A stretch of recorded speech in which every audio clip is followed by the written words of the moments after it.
Sheraton হোটেলে যখন ইফতার party হয়, রূপায়ণ টাওয়ারে যখন অফিস হয়, একটা যে কোনো রাজনৈতিক সংগঠন রূপায়ণ টাওয়ারে যদি অফিস নিতে যায় দেবে না করতে, কিন্তু এই সমালোচনা হবে, সমালোচনার হাত থেকে এনসিপি মুক্ত হবে না।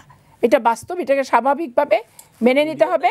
আবু সাইদ মুগ্ধদের আত্মহুতির পর এরা যদি প্রেশার গ্রুপ হিসেবে থাকতো তাহলে এদের এই সমালোচনার ভিতরে আসতে হতো না। যেহেতু এরা রাজনীতি সংগঠন করেছে, 300-র ভিতর 400টা সিট এরা পাবে নাসিরউদ্দিন পাটোয়ারির বক্তব্য অনুসারে, এবং বড় বড় আমাদের 50 বছর আগের রাজনৈতিক সংগঠন যেভাবে অ্যাটাক করছে, সব কিছুতে প্রতীক বরাদ্দ থেকে প্রতীক পাওয়া না পাওয়া, নির্বাচন কমিশন থেকে স্থানীয় নির্বাচনে কোর্ট কি রায় দিল না দিল, সব কিছুতে যখন আমাদের প্রতিপক্ষ হিসেবে ধরবে, তখন একটা বড় দলের প্রতিপক্ষকে আলোচনা সমালোচনা ভালো হোক মন্দ হোক এটার সম্মুখীন হতেই হবে। আমি কারোর টাকায় চলি না, আমার টাকাও কেউ চলে না। আমি আমার টাকায় চলি, আমার টাকা দিয়ে আমি সংগঠন করি, এবং এটা ছাত্র জীবন থেকে এতটুকু করে বাবা যে টাকা পাঠাতো সেইখান থেকে বাঁচায় সংগঠন করতাম।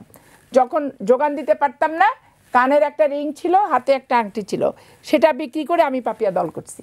আমি এবং আমার পরিবারের বিরুদ্ধে কোনো দুর্নীতি দুর্বৃত্তায়ন, কোনো ইতিহাস, কোনো পত্রিকার শিরোনাম, কোনো কিছু আছে? তাহলে আমি যে এত সৎভাবে জীবনযাপন করছি, তাহলে এইটা তো পত্রিকার শিরোনাম হচ্ছে না।